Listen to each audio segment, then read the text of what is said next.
So welcome back. Thank you again for being here with us. If you weren't with us first thing this morning, thank you. We're so glad that you're making time in your day. I know everyone's schedules are so busy. So this is Springboard. We are in full swing, and we are so excited to have Alexis Hermosillo. She is the mayor of El Mirage, Arizona. So we've got women from far and wide today with us, as well as Priya Alangovan, who is with All In Together. They're one of our wonderful allied partners. And so I'm going to turn it directly over to them and let them get started. They have a lot of material to cover. And again, we're going to be using Slido for questions. It's the same link. We're going to be using the same link throughout the day. So please feel free to put your questions in there. We'll pull those out and answer questions at the end. And if you have any questions, comments, please feel free to be active in the chat. So I'm going to turn it over to you, ladies. Thank you so much for being here today and welcome. Thank you, Sarah. Thanks, Sarah. Yeah, so I'm just gonna kick us off. So, why do boards and commissions matter? There we go. Sorry. So just to give you a little overview of All In Together, we're a nonpartisan nonprofit based out of New York City, but we work nationally. That's really focused on encouraging, equipping, educating, and empowering women across the country to participate fully in civics and politics. And we're excited and very proud to be a national partner for SC Will and offer leadership training to you all and to other participants in SC Will programs.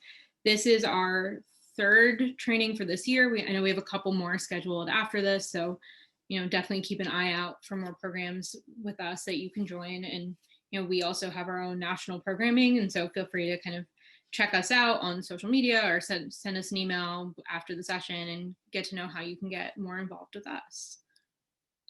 So this session for us is part of our community leadership program, which is our kind of national grassroots program that's focused on closing the gender gap in civic leadership and equipping women, with a focus on kind of underserved or women who don't typically get engaged by other political or civic organizations to become civic leaders in their communities and, even nationally. So just kind of a quick bios for each of us. I'll introduce myself and then I'll turn it over to Alexis and she'll take it from here. So I'm our manager of program operations at AIT. And so I run all kind of across the board, all of our in-person and digital program, both are more kind of corporate grass tops focused programming, as well as support for the community leadership program. And I will turn over to Alexis. Awesome. Thank you, Priya. Again, my name is Alexis Hermosillo, and I am the mayor for the city of El Mirage. And I am also a fellow for AIT, which I've completely fell in love with this last year and a half. But part of my job as mayor, I actually sit on a lot of committees and boards and commissions. And I feel like these are very important because they provide another level of accountability in government. And they also provide focused leadership because, as you know, in our daily lives, there's so many topics and elements to society, to our lives, to government. And so having a focused group of people who focus on a particular subject provides a more successful way of leading and adding to our community and quality of life. And so in today's agenda, what we will learn is what's next in 2021. A lot has happened in 2020. And so we're going to look forward. And then also what are boards and commissions in South Carolina. So we'll take a deeper dive in what is in your community, as well as local leadership through boards and commissions. But the top three things I hope that you grasp is what's the impact that board and commissions have on our everyday lives at the local level, responsibilities, requirements, and expectations associated with serving on a board, and then also types of boards and their role in government. So those are the last three that I hope you really grasp in this presentation. Okay, so a couple of questions to think about, especially as we enter into the topic of boards and commissions. Take some time to kind of think about this on your own, but why are you participating today? And what questions do you have about boards and commissions? I think those are helpful topics to kind of think about as we go through this presentation, and we can come back with answers later towards the end of this presentation.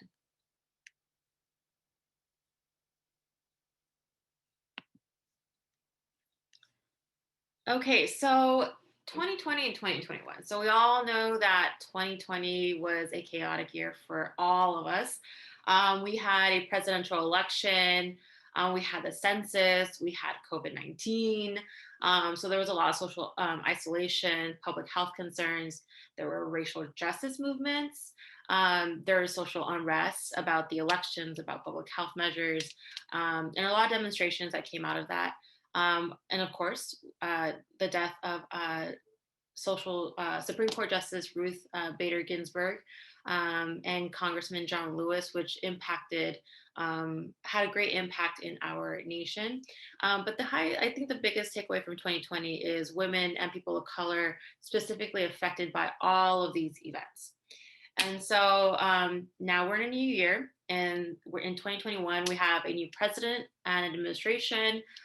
New priorities for communities, support to first responders, healthcare, and essential workers. But I think the biggest takeaway to look forward to in 2021 is opportunity to advocate, to volunteer, engagement, and change that we can create in our communities. So in 2021, after having such a chaotic year last year, I think it's very important to look forward and what we can do moving forward, especially with kind of a fresh start, and also seeing the light at the end of the tunnel, especially when it comes to COVID-19, as vaccinations are being rolled out and the pandemic is getting more under control. And so, but while we're all experiencing a transition in 2021, I think there's important roles that we each individually can play in making our communities better. And Priya, next slide. So that brings us to boards and commissions. And we're going to explain a little bit more about what they are, how to get involved, and what this means for you, especially how you can engage. Okay, so redefining civic engagement. So civic engagement means working to make a difference in the life of our communities and developing the combination of knowledge, skills, values, and motivation to make that difference. It means promoting the quality of life in a community through both political and non-political processes. And so I remember participating in AIT as a fellow. When I engage with people in my community and people in my circles, whenever I would bring up civic engagement, there was always a question mark. Well, what is civic engagement? Because it's such an umbrella topic, and it's true. But it simply means becoming an active member in your community and engaging in change and creating some change as well. And so civic leaders influence others and look to change the political and power structures, legislation, and or political decision making, while at the same time encouraging and equipping others to get involved. And civic leadership is not a one size fits all. So please, if there are any questions when it comes to civic engagement, know that you can make change in a very, very small way that will have a large impact on your community. And also, diversity in our civic leaders helps shape a democracy that includes and works for everyone. And so I think overall with this definition, keep in mind is leadership plus use of civic and political tools equates to create positive change in our communities and strengthen democracy. So when it comes to engagement, there are different forms to be civically engaged. But the one important one I think you should take away from this is association involvement, including joining a board or commission.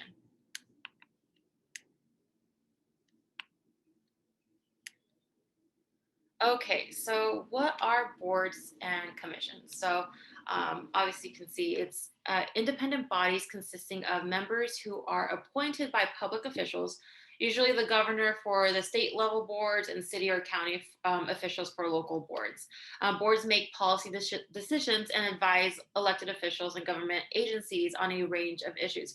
And so these boards, especially the boards of the gubernatorial appointments, are created in two ways: either by statute enacted in the state legislature, so it's by law or ordinance, or by a governor's executive order. And so there's different levels of boards: it's state, city, county, and district.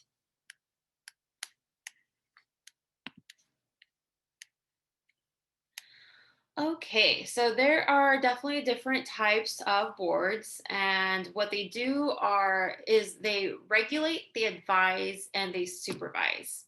And so regulatory boards regulate by overseeing the licensing, handle complaints, and enforce disciplinary actions of individuals or industries that fall within the jurisdiction of the board's authority. Okay, that's regulatory boards. Then we have advisory boards, and advisory boards develop policy and makes recommendations to public officials on how to address specific issues.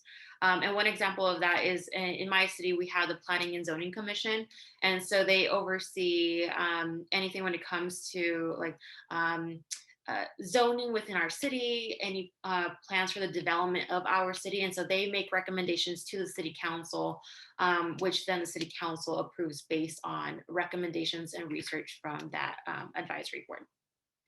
And then next we have supervisory boards, and they manage or oversee certain agencies. So those are the three top or different boards and commissions that are out there. Okay, so why are boards and commissions important? So the participation of citizens on boards is fundamental to democracy, since they give direct feedback to policies. And that is also a channel of communication and a way in which government can use citizen skills for the public good. And so when it comes to government, obviously government officials are there to represent the people who elected them. And so when people from the public sit on boards and commissions, the people, residents and constituents, are able to provide a voice that is more connected to the community and reflect the issues and experiences that happen within the daily lives of those residents and constituents. And so that is why it's so important for people to join boards and commissions, so that government can accurately reflect the issues and experiences that we have.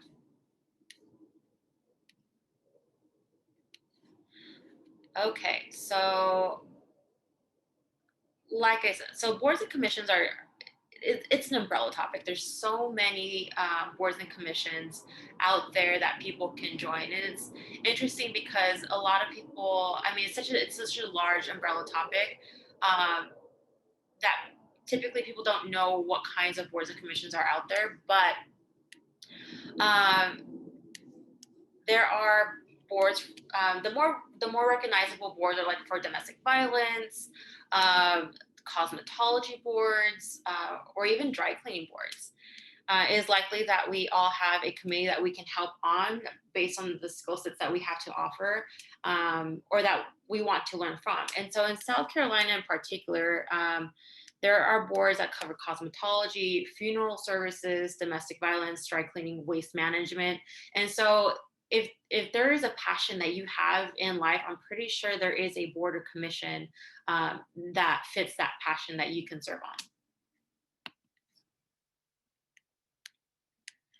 on. Okay, so boards and commissions, particularly in South Carolina. So this is where a lot of the really good information is going to come in for you guys. Okay, so Priya, if you can click on the boards and on the link that says boards and commissions.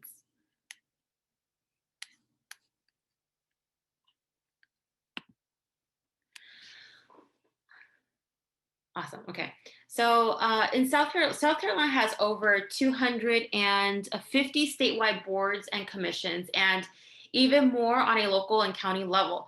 These boards and commissions provide important services as part of South Carolina's government. And why would you want to be on a member of a South Carolina board or commission? So, and the answer to those can be directly impacting the development of your community. There's an opportunity to use your profession and personal skills. Also, there you can play an important role that strengthens democracy and policy through direct participation of citizens. And um, and if there's a question about commitment, I know in South Carolina you have.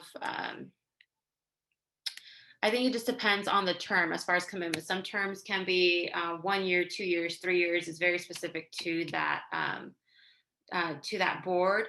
But again, there are so many ways to get involved in boards and commissions in South Carolina, and I encourage all of you to really look through the list to find a way to get on a board. Um, and in my experience in being on boards, you really connect with like-minded people who have the same passions and same interest areas when it comes to developing your community. So. Priya, if I'm not sure if you can add that link to the chat so that people can copy it down.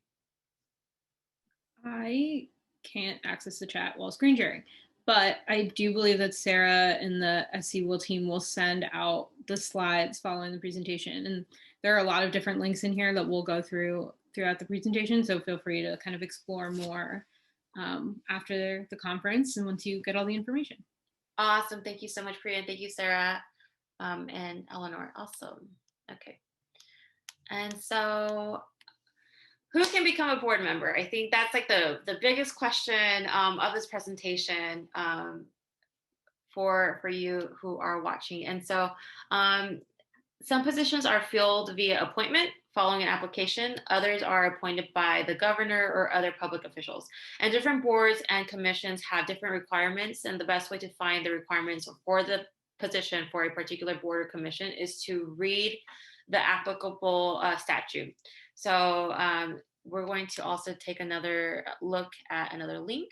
But in South Carolina, there is a large database of open board positions in the state, and you can check their website for the requirements as well. And Priya, do you see, I think where it says SCWIL, I think there's another. It's on a later link. Later. Perfect. Awesome. Okay, and then also, what is the time commitment expected of a board member? The time commitment varies depending on the board, and most boards meet once a month for 4 to 6 hours, but there are many boards that meet quarterly or even as little as twice a year. And most board members serve terms that range from 2 to 7 years for most boards. And then are board members compensated? And that's actually, this is a big question that some of my friends ask, but compensation varies according to statute. However, most boards offer travel reimbursements and or small per diems. So typically, at least in my experience, I've been a part of boards where it's been volunteer based. But if there were some opportunities to travel on behalf of the board, or if there was any opportunity that required some form of funding or payment, then the board may compensate you for that or offer you some type of small stipend for that. But boards and commissions are diverse, and they need to do and just do your research as far as like which ones you want to really get involved with.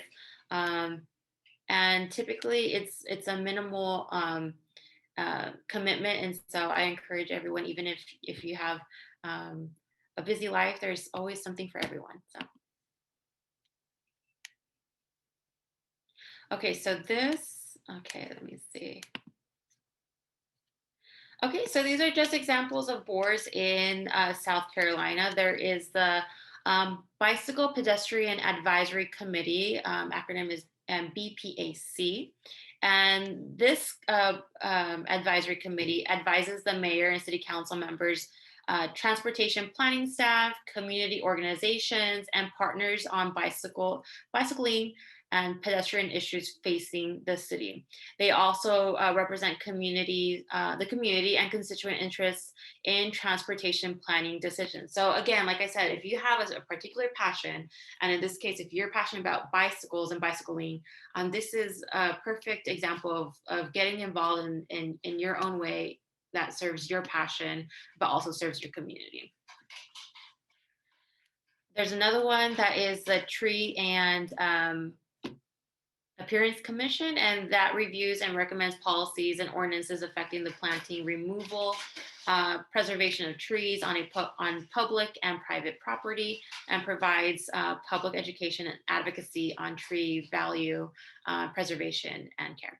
So those are just two examples of commissions or committees that are available in South Carolina. Okay, so another question. Can a person serve on more than one board or commission? So generally, a person cannot serve on more than one board or commission at a time because the South Carolina Constitution prohibits dual office holding. And article, if you want to go back to the statute, it's article, it's XV 11, so it's 17. Section 1A of South Carolina Constitution states that no person may hold two offices of honor or profit at the same time. But there are exceptional cases when this is possible, and you just have to ask. So when it comes to doing your research about which board or commission that you want to get join, ask if you're allowed to join one or more, because typically sometimes committees, boards, and commissions differ in responsibility and how that is defined within the statute. And so make sure to ask how many or the ones that you want to join affect each other.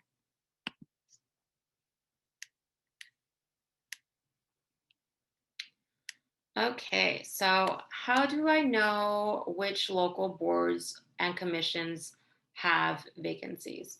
Okay, because there are many different boards and commissions and councils, you will need to do to search around to find their contact information requirements. And you can find information by searching online or checking with the appointed authority. In South Carolina, each county, city, district has its own website, which is a place to look for the requirements and applications. And Priya, if we can click on the link.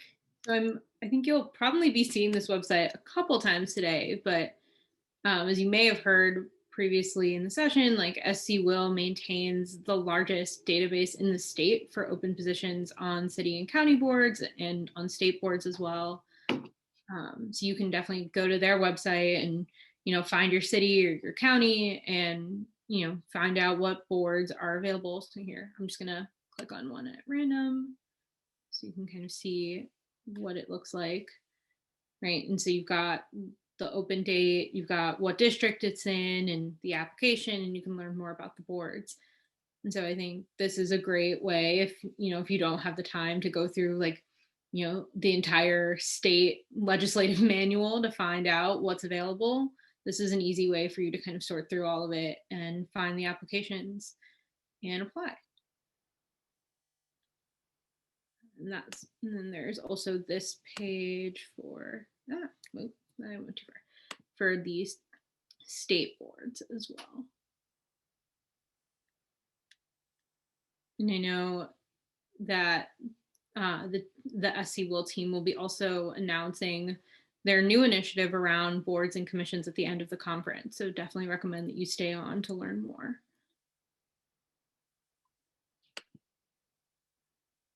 Awesome. So I think that website will be very helpful in trying to find what is the right fit for you.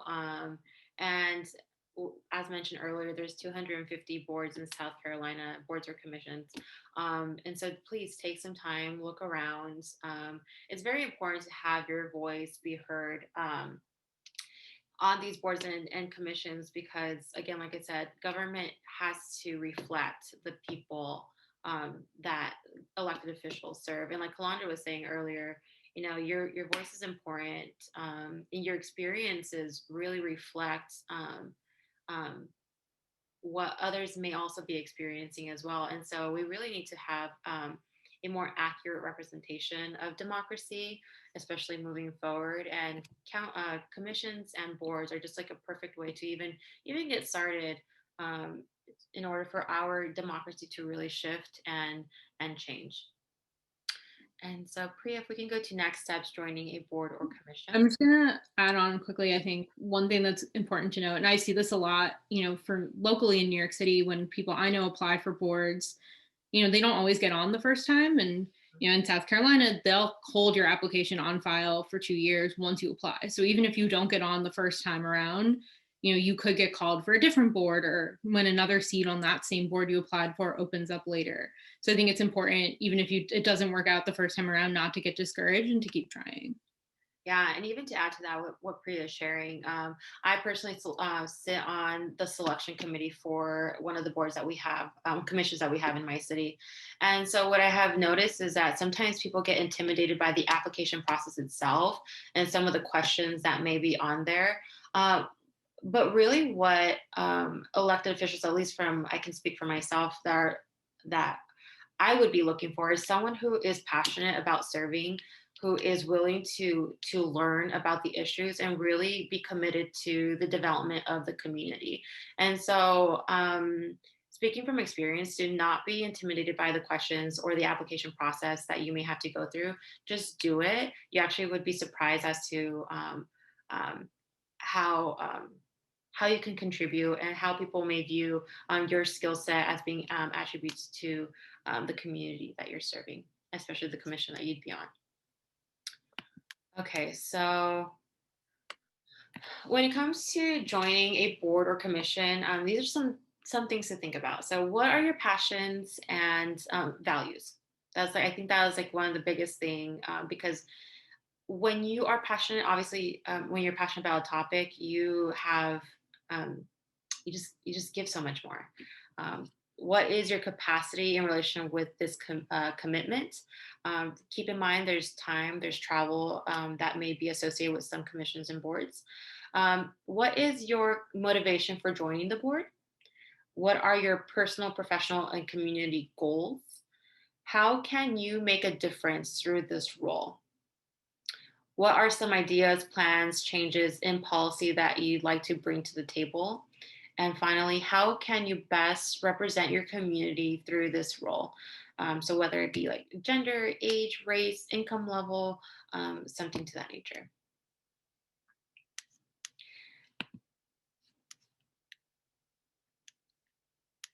Okay, and some more questions to think about are related to like your passions, like what are you passionate about? Your experiences and expertise. So, what skill set that you can provide to the board or commission, and then also think about the urgency. Which issues are time sensitive that are being currently debated or have a related board with an opening. So. Definitely think about the urgency and the timeliness as part of your thought process when you're joining boards. Okay, so next up, so when it comes to joining a board, the process also includes deciding what issues matter most to you, identifying the board and commission that regulates or advises on that issue. Make sure you do your research, gather and send your materials like your application, and also invite others to join a board or commission. And I feel like the last one is very important because a lot of people, like I said, can be intimidated with the process. And so if they see if they see someone that they know that is joined, that is part of the board, I think that makes a huge difference when it comes to interest and desire. And also, yeah, it just encourages people to want to join.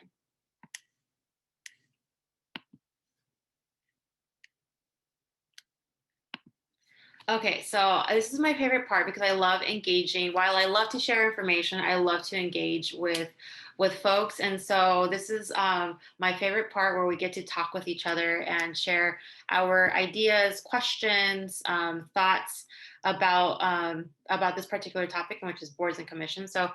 So, are there any questions that come to mind about boards and commissions? Are there any takeaways, or is there anything that you're excited about? Feel free to share. And I'm going to lean on Sarah and Priya because I know that Slido is also a big component of this conversation. So, Yeah, absolutely. So I am looking at our questions now. We did have a few. One of the questions that came in is how do boards affect change? And that's kind of a general question, and I think you addressed it some, but maybe you could reiterate that again.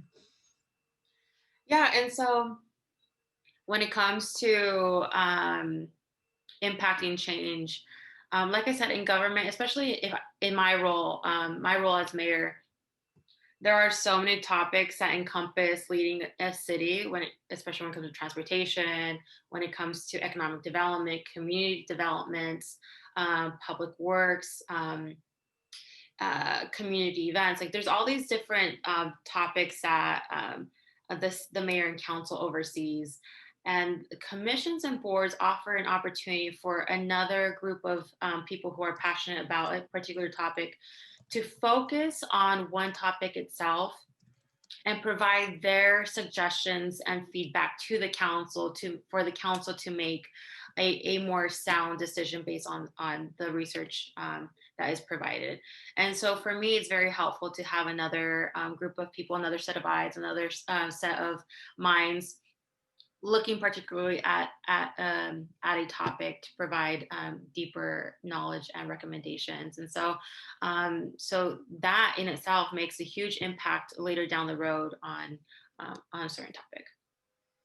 Sure. Another question that we had is there collaboration between states for those who hold similar board positions? That's a good question. Is there more defined? Yeah, maybe if the person that asked that question could pop back into the to Slido and give us a little more clarification, and we'll come back to that one.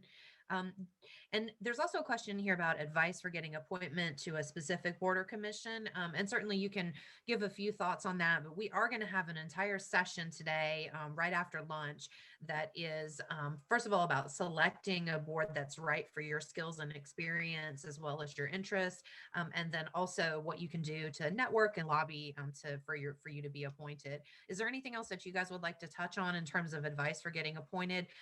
Alexis, you are probably a good person, from your perspective as mayor for what you've seen. Yeah, for sure. So, um, actually, getting in touch with your elected official or someone from staff is a very helpful way in bringing attention to like your interest or your desire to serve on a board, as well as being an engaged member in like city council meetings or even attending the board meetings that you're interested in. So, usually, in my experience, boards and commissions have to be there has to be a way for the public to at least listen or watch. And so being a frequent member in those meetings, I think one will get you noticed, and then two will help you get better informed about the particular topic and the context and the history of what that board or commission is dealing with. And so make yourself known, make sure that you are also engaging with the particular board or commission that you want to engage in, so that it can help you learn and prepare for the future. Sure. So something that we are going to be focusing on all day long is diversity on boards. And how do you feel that the fact that boards in South Carolina, really only a fraction of them are very diverse, and how does that reflect the impact on the population and the way that our communities are governed when we don't have diverse representation on boards? Yeah, so I think I've mentioned this a few times earlier, is that, in my opinion, I feel that government should accurately represent the people that they serve. And everything is not a one size fits all. Like there's multiple solutions to one particular issue. But it's very important for there to be diversity because we have such different experiences that we can contribute um, to impact the future of a particular issue that a board is facing. And so, for me, in my opinion, diversity is huge. And so, we really need to make our voices heard and make sure that our experiences and are being accurately reflected in our governments. And so, um, if in this case, if there is not diversity within a board, then take that as a sign that you need to get involved, because there needs to be a different scale, various voices represented on a board and a commission. Sure. So we got some clarification on the question about collaboration of boards between states. If another state is affecting positive change in a specific area, like cosmetology or biking, Mhm. are there opportunities to collaborate, like summits, ways for those boards to come together, talk to each other about what's working, what's been successful? Yeah, so I think that every state has their own. I think they have their own realms, their own rules, their own ordinances, their own laws about what happens, particularly within a state, and even deeper within a city or a community. But in my experience, I have seen that there are umbrella organizations, like associations, that focus on particular topics that boards and commissions that relate to those types of to that particular topic do engage in. So there are opportunities for summits or conferences to go to if you are a part of a particular board or commission. Very good. Thank you. Yeah. For advisory boards, who decides or who brings the specific issues or topics to the board to work on? So there are different ways that issues are brought to people's attention. So sometimes, in my experience, it's typically listening to the people I represent. And so whether it's an email, a phone call, if it's even running into someone at the store, and people say like, "Hey, I have an issue with this particular thing on my street or in my community, or my neighbor is having this particular issue." That goes the same happens to my fellow council members um, that are that have contact with residents, and so typically we get issues from residents in that way, and it's just a matter of a phone call, an email, running into somebody. But definitely, if you have an issue, make that known even to staff of a particular representative. Just reach out, make sure that you're not keeping your issue to yourself, or feel like no one hears you, because someone will hear you, even if it takes multiple um, forms of contact, whether you have to continuously email or continuously call. Just make sure that your voice doesn't go unheard. And that's typically the way that things arise. On boards and commissions, there's always, not always, because I'm not sure how other states work, but in the state of Arizona, we have an area where it's called to the public. And so people from the public have an opportunity to state their issues on record within a particular meeting, whether it be a board commission. And that's another way that issues are brought to people's attention. So definitely there are different ways to make a matter heard. So make sure, just do some research, especially per the board or committee that you're interested in contacting. Thank you. So I think that there's still some confusion between a board and a commission, or being a board member in a commission. Can you Mhm. clarify that? And really, I think it's just semantics. But I yes, I agree. And so typically they're relatively very similar. It's just a matter of what the particular organization classifies it as. But a board and commission, if you're a member, you're kind of doing the same thing. You're representing your fellow community members, providing your input. So I agree. It's just a matter of semantics. It's just a matter of like how it's defined per the organization. But really, you're doing the same thing. You're representing not only your voice, but the voice of your family and your community. sure. And to piggyback on that question, there was another question about like the time that you can serve. And so again, the question was, is it different between a board and a commission? And I think really the answer is that it's up to the individual board or commission, based on what their bylaws are, in terms of what your term of service would be. Yes, correct. There are some boards and commissions that I serve on. Some are for a year, some are for 2 years, some are for 4 years. It really is dependent on the particular board or commission um, that one serves on. And so again, it's part of the bylaws. Just ask um, and do a little bit of research about that. Sure. So another question was, do you find other topics being put on the back burner because it's considered less important? And how do others make their topics heard or be seen as more important? So you already mentioned kind of being the squeaky wheel is how you can get things brought up. How do you get them brought to the top of the stack? Um, in my opinion, of getting it brought to the top of the stack is being an even squeakier wheel. um, But in regards to topics or priorities that are put on the back burner, um, regardless of, in my opinion, regardless of what is going on within the political climate, I feel that every issue is important regardless of the time. And so, in my opinion, I haven't seen um, topics, if I can, if like interest areas be put on the back burner, but I have seen priorities pertaining to that particular interest area be shifted depending on the time. So, for example, transportation is always an issue that our states care about, but depending on propositions or the timeliness of some laws that will be put on a future ballot, then we start to look at the priorities within that topic as far as transportation, if that makes sense. Yeah, very good. Well, I think we've covered everyone's questions. This has been a really informative overview of boards and commissions. Um, and I guess we do have one more question.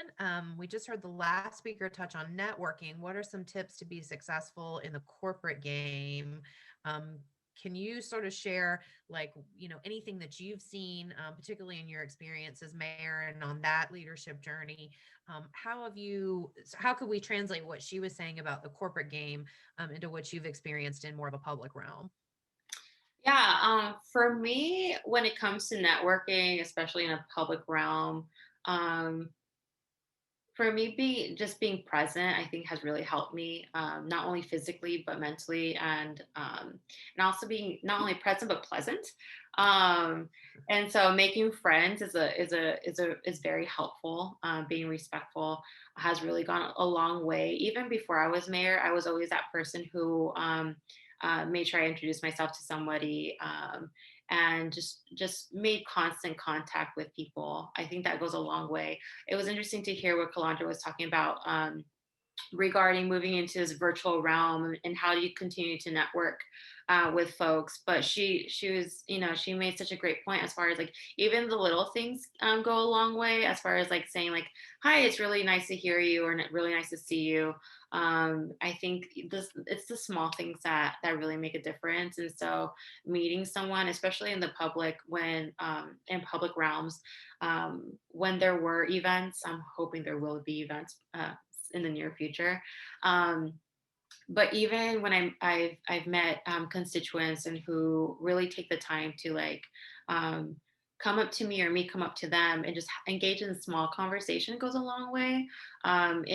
It makes it easier for people to remember who you are, and then also if you have an issue that arises in the future, there's a way to connect. Like, oh hey, I remember this person. I talked to them at this event, and while I want to help everybody that has an issue, it really just puts a different light on an issue that someone that I've talked to in the past has brought up, if that makes sense. Yeah, Yeah. absolutely. We had another question about sharing what meetings will look like, where do meetings take place, who leads the meetings, and we will have a specific session on this later this afternoon, kind of understanding the board process. But certainly, if there's anything that you would like to touch on as far as that goes. Yeah. So speaking from a pre-COVID stance, I mean, meetings can be held in very different places, and they can look a few different ways. But there's always, I think, what is constant is there's always an agenda. And the agenda should be posted publicly in some place prior to the meeting. But there is some order that goes along with boards and commissions. And so one of my favorite things to have learned throughout the years is um, Robert rules of order. Yes, that really help understand the way that meetings are navigated. There is like this whole like system and way of running meetings. Um, so that's something that I think would be helpful for anyone to just like even Google or look up. But how meetings are ran are also very dependent on the board and commission. Who runs the meeting is typically the chair or the leader of the board or commission. And so, yeah, it looks differently, but I think each board and commission also has like a very similar way of running. Very good. Well, we appreciate all of your insights. I think we've covered most of the questions. We will put the Matchboard link. There was a question about the Matchboard link, and that's our link to city, county, and state boards. And I'll drop those in just a moment again, and we'll be sharing those continuously throughout the day. But thank you so much, both of you, I, Priya and Alexis, for sharing your time with us today. We are up next. We have Sarah Goldsby, and she is the director of Deotis. We're going to give you a few minutes to stretch your legs. We are kind of taking a brown bag approach to lunch today. So please feel free if you want to go and grab your lunch. Your video and audio is obviously hidden for Sarah Goldsby's remarks. So you can kind of munch on your lunch while she's speaking. She's going to be really wonderful. She's going to have remarks on confidence and just her journey in terms of feeling like she was prepared and ready to be a leader of Deotis and to be a leader in the community, confidence in public speaking. So she's one that you don't want to miss. So please do tune back in. We're going to pop you guys back into the waiting room so that you can go and take care of business, get your lunch together. And then after Sarah, we're going to have a networking activity. We wish that we could all be in person, and we certainly miss those opportunities for all of us to meet and talk. And so we're going to try to recreate that a little bit with breakout rooms. So you're going to be in breakout rooms with a handful of other people. We've got some questions for you to help get to know each other and make some connections that we hope will be helpful once the conference is over, once you're looking for opportunities to serve in your communities. So take a quick break. We'll put you back in the waiting room, and we'll look forward to seeing you back here at noon. We'll give you about 25 minutes to get your lunch. Thank you so much for being with us. Thank you again, Alexis and Priya, and we'll see everyone again in a few minutes.